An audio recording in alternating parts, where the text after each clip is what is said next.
Welcome back. I'm Connie Sokol, your host. Called to Create has the best fortune of being able to have a beautiful, talented, and so incredibly skilled guest today. It is Laurel Day, president of Deseret Book. Hi, Laurel. Thank you so much for being with us today. Hi, Connie. Thanks for the invite. I know she just issues all of these titles, so right out of the gate, I started with that, and she's probably cringing going, what's going to happen today? But I do have to follow up with the official bio because it is incredible and it's so pertinent to what we want to talk about today in this journey as a creative, how all of these pieces and parts and the development of who we are can be used by the Lord in ways that we never probably intend or intended, and how he can take this sort of clay and mold it into something that can actually go out and influence the world for good. Laurel Day started back in the day at Deseret Book Company 25 years ago as a part-time event specialist, and I can't wait to talk about that. During that 25 years, she received a master's degree in communications management, and she actually helped reinvent and grow the company in several key areas, and that includes music and entertainment, and in the very popular Time Out for Women, which is in its 20th anniversary this year. As also the vice president of product and consumer experience, she has led the company during a time of innovation with an expanded focus on lifestyle and digital entertainment. And aren't we glad that she did? And she's improved the Deseret Book's branding. She also helped supervise the remodel of the flagship up in City Creek, which is gorgeous if you get a chance to be up there. And she's also championed the brand's commitment to relevancy to its customers for a worldwide membership in the Church of Jesus Christ of Latter-day Saints. She was named president of Deseret Book Company in May of 2021. Laurel, wow. Let's just jump into this and let's just go right back to that day. This is what I so want to know. You started out 25 years ago, part-time event specialist. What was in your mind as this life path? Were you thinking, this is where I want to go? Or were you like, I just need a good job? It's so funny. I had a speech pathology bachelor's degree, which was completely useless. Unless you have a master's in speech pathology, there's nothing to do. It was 1998, which was a really great time in the economy. There were more jobs than there were people to fill those jobs. And so it was a good time to be looking for a job. And I was living back east after graduating from BYU. And I'll spare you the whole long story, but I felt called to come back to Utah. And I specifically kind of had this feeling about working at Deseret Book. It was very bizarre, though I had grown up.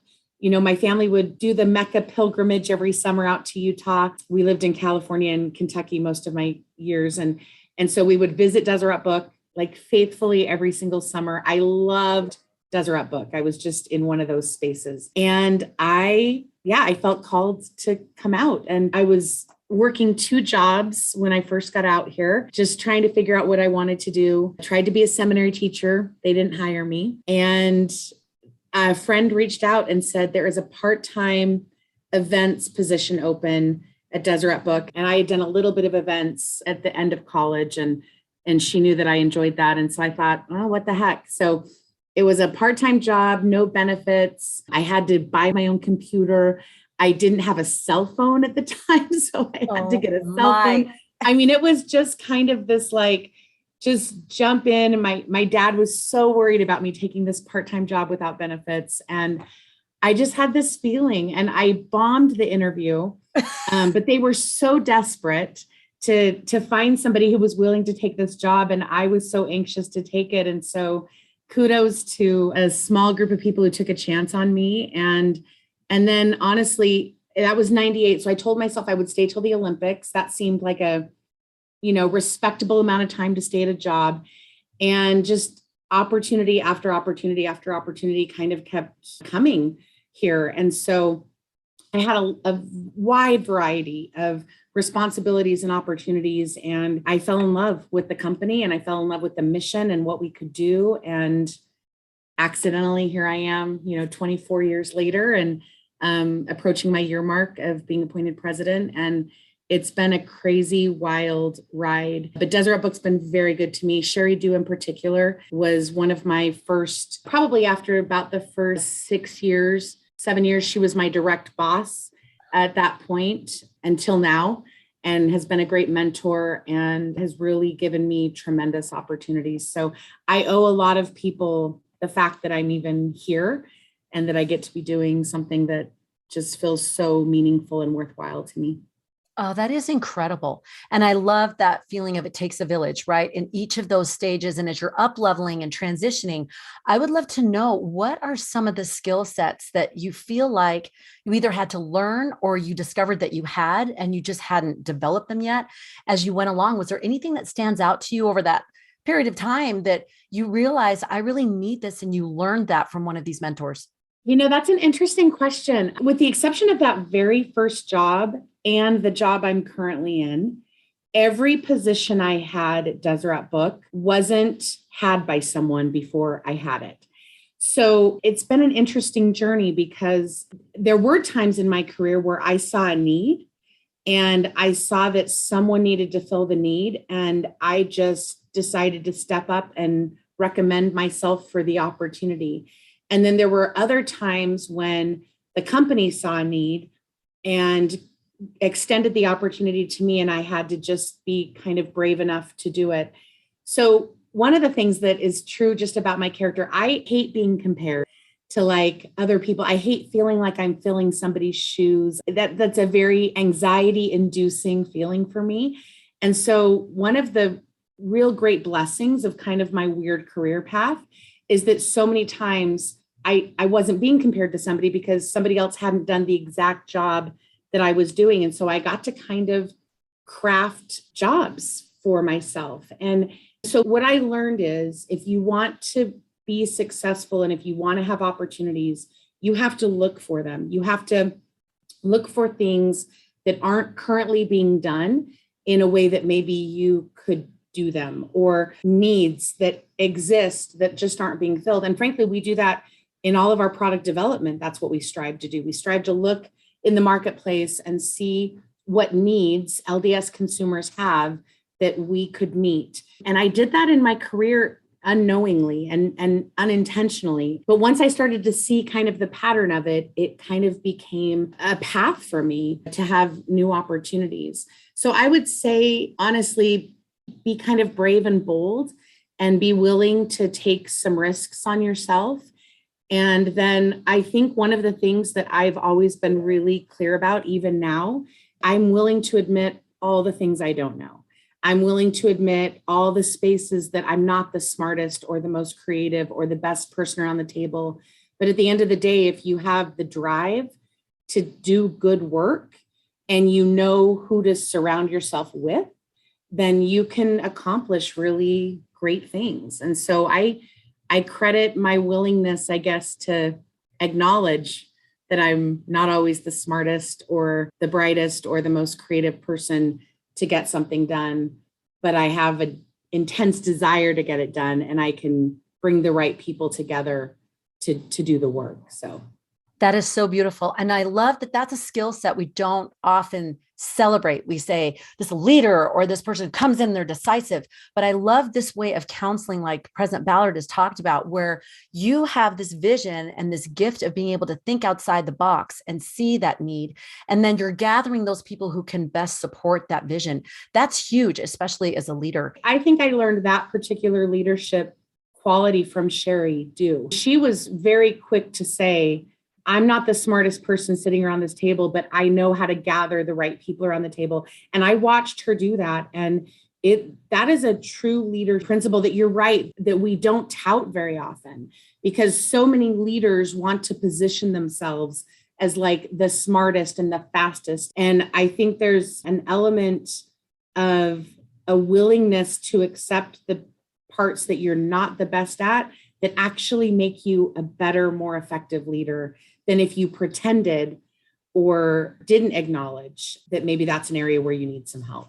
Absolutely. In fact, I'm thinking when Sister Dew said she was talking with President Hinckley, and I remember her saying, President Hinckley, I just wish I was smarter. And he said, I do too, right? It is this cute President Hinckley humorous way. But that meekness, that willingness to be taught and to learn from someone else and to get that perspective, I think that's why President Ballard talks so much about councils where we need women, we need men, we need us to work together and have those different perspectives. Oh, there's so many things I just want to ask you about, but let's segue right into that right now. In your 25 years, let's talk about being a woman and working with men and women and how that's shifted. I would guess 25 years ago, things have changed fairly significantly in some ways as a woman in business. Is there anything that comes to mind to you of the difference in the experience now as opposed to 25 years ago? Yeah, I mean, it's interesting. I'm in the unique spot of having had kind of this female mentor leader ahead of me in Sheri. And so I think Sheri broke a lot of the molds and the old ways of thinking because so often she was the only woman at the table. And by the time I got into Deseret Book leadership, she was still there. And so I wasn't the only woman sitting around the table. And now that I'm in this role, I have other female leaders sitting around the table. In fact, there's more now sitting around the table than there have been ever before. And so I feel like a lot of that groundwork was laid for me in Sheri, and I'm so grateful for that. But for sure, culturally, there has been a shift. I think Sheri helped create that culture, and those who gave her opportunities helped shift that culture. There are times in my experience here where I think that there's been disparity at times between opportunities given to men and to women. I think those are long gone. I don't see that anymore. I still cringe a little bit, honestly, when somebody calls me Sister Day in a work setting. I just think we're professionals and you don't get to bring that in, because I do think sometimes being referred to as brother and sister sometimes takes the business piece out, which I actually think is unhealthy in a setting that needs to be business. Now, we're fortunate in the nature of our business. We have prayers before some of our meetings. And so it's not like we don't bring that church practice or church culture into what we do, but I want to be Laurel. I don't want to be Sister Day. And so sometimes a customer that I'm sure is well-meaning will send an email complaining about something and they start with Sister Day. And I think, oh, let's not like meld that so much together. But in terms of like the experience of being a woman kind of in this environment, I just have to say, I've not had a lot of the experiences that a lot of women have had in the workplace. And I think I don't credit that necessarily to like the culture as much as I credit it to women who came before me, which, I mean, the reality is that's Sheri and the things that she had to break down and the spaces that she had to uncomfortably be in as the only woman. It's completely changed, I think, the environment that I have within the company and also within all of the sister companies of DMC, which is our parent company. So I just don't have, I have a belief that meetings are better when men and women are sitting around the table. Decisions are better when men and women are making them. And I credit that for sure to the emphasis the church has put in on councils and the things that you mentioned. But I can count on one hand in 25 years the times that I have felt less than by a man because I was a woman. And, 5 times out of 25, that's probably a pretty good track record for most women. That's life, in a professional setting. So no matter what gender, that's life, I would think. Yeah. I love this. And I love that breaking ground sense. And if anyone can do it beautifully, that's Sheri. She is amazing. Was there any one bit of advice that she gave you that you held on to when you were navigating? This is just mind blowing to think of all the places that you've been doing and then up leveling and transitioning to, and the newness of things and the mantle getting bigger. Is there anything that comes to mind that helped? Yeah, in fact, and I shared this with a group of our leadership team here just recently. Early on in my career, I was managing Jericho Road and I was their road manager and kind of their market. Like I was doing all the things and we were doing a tour for them. I'd never done a tour at this level before. And I probably didn't make the best financial decisions. And I didn't even, if I'm being honest, I didn't even know enough to like pay attention to the P&L statement for the tour. And like, there were so many pieces of business I didn't know. And I did not bring something forward early enough about what the financial implications of this tour were going to be. And there was a leader here who wasn't a fan of me and wasn't impressed with the way I was handling things. And I think tried to get me into a little bit of trouble. And I remember Sheri called me into her office to talk about it. And she said to me something, and this would have been probably 20 years ago. And it had the single biggest impact on me. And it has impacted the way I lead now. She said, the safest place for you to fail is in this office, meaning come to me, like tell me, let me know when something's not going well. This will be a safe place if I hear it from you first, and then we can work it out. And I live by that. I mean, I think the people, there are plenty of things I get wrong as a leader. You could find a dozen people right now who could come onto this podcast and point out my failings. And I don't think any of them I'd be surprised by. I think, yep, that's fair. Oh, that's fair. So I don't say this in any way to say that I've mastered leadership, but I think this one thing, I think it would be hard to find somebody who would disagree with at least this, which is the safest place to fail. Like, this is a safe place to fail. You can make mistakes here, but don't hide them. Don't shy away from them. Don't act like they don't exist. Don't try to do something to cover it up. Like, let's acknowledge when we've made a mistake and learn from it, and then move on and do it better next time. And I think the thing I learned from that, I'm pretty good at learning from mistakes. Like, if I make a mistake, I can't think of a time when I've made the same mistake twice. I mean, in my personal life, for sure. But when it comes to work, I relied on that. I relied on that being true. And to her credit, it was true. And I've taken that piece probably more seriously than anything else into my leadership of, I want people to feel like they can fail, because if they don't feel like they can fail, they'll never take risks and they'll never do anything outside of the norm. And innovation, especially in an industry like ours that's been so disrupted over the last 20 years, innovation is critical. And so if you don't feel like you can fail, then you actually won't ever feel like you can really succeed and do something different. And then everything just kind of stays like even kill and status quo and all the other buzzwords we could come up with. And so I feel like that's critical to growing leaders, and it's critical to growing and maintaining a healthy business. Absolutely beautiful. And that is so indicative of why I believe you have been so significant in your influence, in your innovation, because you have influenced Deseret Book so beautifully to get on board with the music expansion and the digital products and all of those things. How have you been able to put those forward? Say people are not necessarily on board with the vision. Whenever there's innovation, there's always fear and scarcity mindset as well, because there's a desire to keep things safe and protective, as you would well know. But how do you encourage that innovation, and how did you experience that innovation for yourself? I'm putting myself in your shoes, and you're a woman and you've got this innovation, you've got these desires, you've got this drive, you have these ideas of, we could be doing this better. What are some tips for being able to put that forward for the people that are listening on the podcast? You know, it's pretty easy to do when you're in an industry that's being disrupted. Deseret Book has not had the luxury since about 2010, when like the ebook world started to take over, and then a few years after that, and the church started to create more and more free content and meet the needs better and better of the members. And so we got to a place where it wasn't an option. It wasn't like, oh, stay here or innovate. It was innovate or don't exist. Mm-hmm. Right. And so I don't feel like there's ever been any reticence within the organization or within leadership or within even team members to do new things. I think that the challenge has always been, how much can we risk?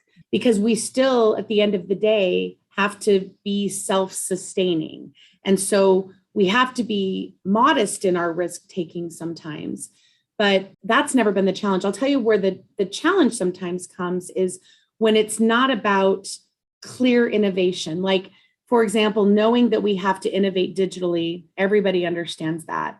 One of the things that I have felt strongly about is that one of the areas of innovation, which that's probably the wrong word, but just for the sake of this discussion, we have not historically done the job we need to do representing the worldwide membership of the church. And frankly, not even the worldwide, but even within the United States, being mindful of our BIPOC brothers and sisters, and being mindful of members of the church who don't always fit the mold, whether it's a wide variety of life paths, right? I think sometimes when making inroads in expanding our pool of content creators and expanding the diversity of voices that we put out in front of our customers whether they're always ready for it or not.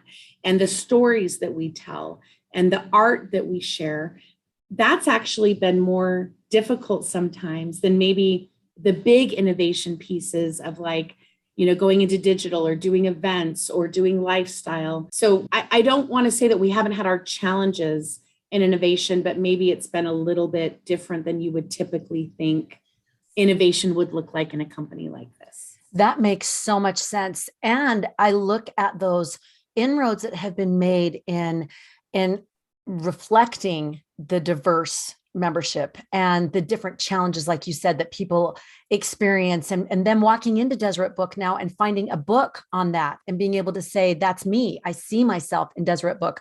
Whereas many years ago, I don't know that people could say that that was the case. So I think that's beautiful how you've been able to work that. And kind of going off of that, when you are working with creatives that are submitting their manuscripts or submitting products, or they want to be able to have some things in there, can you give people who are listening an idea of what's going through Deseret Book's mind of what they are looking for, or how that works for you in being able to take those products and then provide them for that diverse group? There's a couple of pieces to this. The first one really truly is, if you want to create content for members of the church, the best thing you can do is pay attention to the needs that aren't currently being met. Find a space that you can own that's unique to you, and then know that we're looking at that too. So there's a lot of perfectly talented writers out there that can write on any number of topics, but not every topic has the same appeal to the membership of the church as other topics. And so we're always looking at what needs haven't been met. And one of the biggest needs we have that has not been met is doing better representing our Black and Brown brothers and sisters. I've got behind me, this is just what's on my bookshelf, but I'm just realizing, like, this book right here, Child of God, I'm trying to backwards point. That was a children's book that we released last summer with Mally Bonner and his wife. Well, this is the first children's book that we've released and that I think has ever been released for LDS people. I might be wrong about that, but I've never seen it, where a Black family is the central character. They're not a sideline character. They're not members in the ward of the white family that's centered. And we knew that we wanted to tell this story. Mally and his wife wrote this beautiful story about a little girl recognizing that none of the pictures she sees look like her. She sees white angels and she sees white leaders, and nobody looks like her. And so it's this sweet story of this dad trying to help his children understand, you are a child of God. And let's talk about all the ways that you can see that. Well, we wanted a Black illustrator for this book. We felt like that was really important. And we weren't aware of, and so this is a shout out and a call, but we weren't aware of a Black LDS illustrator for a children's book. And so we went and found a phenomenal illustrator that has done some illustrations in the general Christian market. And she's the illustrator of this book. But that's a great example of a need. We don't have customers that came to us. We don't have just thousands and thousands of customers that said, you know what you need? We need a book that centers a Black family. But we looked around and looked at the membership of the church and looked at our responsibility to better represent the membership of the church and said, you know what we need? And Mally had this beautiful desire to do this, and he brought it forward, and it's been just such a gift to be able to have this on our shelves now. And it has opened up doors for other people to see this book and think, oh, Deseret Book wants that. Oh, well, I'd love to tell the story about, my family history, my Indigenous family history, or I'd love to tell the story about my Asian background, or just a variety of representations. And so that's, I think the first key is to look and see what's not in the marketplace right now. What unique perspective do you have to bring, regardless of the color of your skin? But what unique perspective do you have to bring that we could then help expose more members of the church to your voice, your background, your life experiences? That's a huge push for us right now to make sure that we're doing a better job telling stories, members that those stories haven't always been told, and they're not the first stories that people think of. And we know we can do a better job. I love that. And I love your perspective and the drive on that. And it kind of bookends to me with that counsel of we're better when we're represented, when all those voices are included. It adds that seasoning. It adds all the nuances and the feelings and the things that we wouldn't, as one kind of a view, wouldn't consider. And it just makes us stronger. It makes us better. It makes us more compassionate and loving and inclusive of one another. Absolutely beautiful. I wanted to touch on really quickly, one of the other things that you have spearheaded has been the success of this Time Out for Women, 20th anniversary this year. Take us through for just a second. What was the driver behind that? And what do you think is the secret to the success? 20 years, lots of different states, lots of different women. What's kind of the secret sauce that's been happening for that? So I got lucky. I got brought into Time Out for Women when it was just about 4 years old. It was another good example of kind of my career. I was doing what I had been doing with music and entertainment, and I was burned out of that and I needed something new. And I was blessed. I mean, Sheri gave me this opportunity to bring Time Out for Women entirely in-house and to run it. And I'll tell you, that's another good example of Sheri seeing needs that women had that weren't being met by another organization. You know, the church does what the church does, and they do it beautifully. And sometimes women have reasons to gather. And if they don't gather under kind of an umbrella of an LDS space, they're going to find it other places. And those other places are perfectly great. But there was a hunger for women to meet. And so we learned a lot. We did a lot of research to find out what women wanted, what they were looking for. And interestingly enough, I mean, the primary driver of Time Out for Women was the gathering. They wanted to be together. And so we were able to kind of phase Sheri out so that she didn't have to be at every single event. I think at the beginning, having some recognizable names was really, really critical. And then it got less critical as women had the experience of attending Time Out for Women. And we did a variety of things. There was a period of time where we tried to make it more for a general Christian audience so that women would be more comfortable bringing their friends of other faiths. But what was interesting about that is that then sometimes the unique pieces of LDS culture would get lost. And so LDS women weren't always feeling like it was meeting their needs. And then the women kind of from traditional Christian audiences knew that they were still coming to something that was being run by Latter-day Saints. And so it didn't meet their needs. So what we found is if we are unabashedly LDS, if we're unabashedly talking about the temple and referring to scriptures from the Book of Mormon and the Doctrine and Covenants, and we're talking about church callings and just unabashedly embracing this LDS life, women from other faiths are still coming with their sisters and their friends, but they know what they're coming to. Yes. And so they're able to parse out the pieces that relate to them. But the LDS woman who comes is able to get her cup filled and being pointed to the prophet and being pointed to church leaders and being pointed to restoration scripture and those kinds of things. And so I think one of the best things we learned is don't shy away from who you are. Like, don't try to pretend you're something that you're not.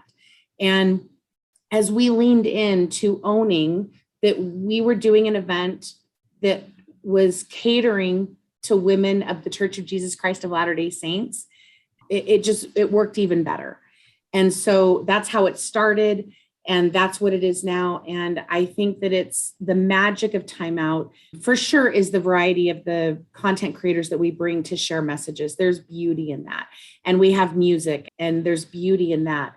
But there is just something kind of magical about these women having a chance to gather, sometimes in areas where they just don't get those opportunities to gather in that way.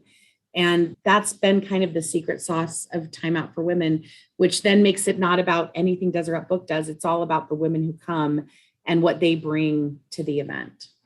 Oh, that is just pitch perfect, because it really is gathering with like-minded covenant women that you get that restoration. You get that feeling of, I can go back in the ring. I'm ready you're renewed. And those that are listening in their creative endeavors, I want to be a second witness to what you're saying, that sometimes we hesitate and we can water down the gospel because we don't want to offend people, or we want to reach a bigger audience. But I look at the Savior and how he spent most of his time in the Galilee. I mean, some in Judea, but that's really, he had a niche and he was focused on that. And I think when people in their creative endeavors, that they don't shy away from the Savior, they don't shy away from those truths, that it really does resonate. It really does draw draw people to it, because that truth is something that the Spirit can absolutely witness of and validate. Totally. And, there is a space for talking to a more general audience. Like, so Deseret Book has a national imprint, Shadow Mountain, and then a national religious imprint, Ensign Peak. And there are things that we've done absolutely with the intention of just sharing light, just sharing general truth that's not specific to the doctrine found in the Church of Jesus Christ of Latter-day Saints. So there is a place for that. But too often people go into an opportunity to share content or to become an influencer or, whatever the thing is that they want to do. And they don't think about the unique thing they could do. They think about what's the biggest audience I can capture. That's where they start. And it rarely works because you've got to figure out what your unique voice is and what you uniquely can bring to the table. There's way too many choices out there for podcasts and for, people to follow on Instagram and for books to read. And if people don't clearly know what it is you're providing for them, they'll find it somewhere else from someone who made it more obvious what they were providing. So I think there is a place for people to speak to a general Christian market or to even a general values-based market. And I think that's wonderful. And we participate in some of that ourselves. But there's no question that the way we are able to fulfill our company mission the best is when we are really clear about what audience we're trying to serve. And then we deliver the content that is for that audience rather than just like throwing something up on the wall and hoping, I'll have people come up to me and ask me what they should write about. And I always say, if you do not know, like if you're asking someone what you should write about, you're not even close to becoming a content creator, whether it's an author or an Instagrammer or whatever it is. There's got to be a fire in your belly for something, and figure out what that fire in your belly is, and then figure out the message that's unique to you with that fire in your belly, and you'll find your audience. Like the audience will come. You're not the only person that has the fire in their belly for that thing. There's just no way. But figure that out first and then decide like how you're going to go after that. But that's always the biggest red flag to me when somebody comes up and says, I want to start a podcast. I want to write a book. I want to speak at Time Out for Women. Like, what do you guys need? And like, we don't need that. We don't need someone who doesn't know like the thing that is getting them driving them. Yes. Right. Yes. Oh, I love that. And you're so right. I was thinking about Elder Holland, and he was teaching the seminary teachers, and he said, if you do not have a passion for this, it's not going to work. And I think that's so true of every message. If we have that passion behind it, then we will be able to resonate with other people. Love it. I know that we are down to the end of this beautiful interview. So many nuggets. Do you want to share with us kind of a hint of what is in the future for Deseret Book? Here you are, president. After your first year, you can kind of take maybe a little bit of a breath, but is there anything coming that you're thinking, I'm so excited for this next year of doing this? Yeah, I mean, I hope we continue to meet so many of the needs of the customers that we've been needing the needs of for decades and decades. And I don't want to ever fail the people that have come to us looking for resources and enhancements to their discipleship and their kind of faithful journey that they're on. But what I hope people see in the next couple of years is a greater, more obvious, intentional effort for representation, like I mentioned. We need to do a better job introducing members of the church in this commercial space that we work in to voices and art and music from a wider variety of members of the church. I want members of the church to be able to walk into Deseret Book and see themselves there. And I want them to find gifts for their children that help their children feel like they are part of a bigger worldwide organization as well. And for their youth to know that it's not just, life doesn't just look like a cookie cutter space that sometimes we've cultivated, and we've participated in that.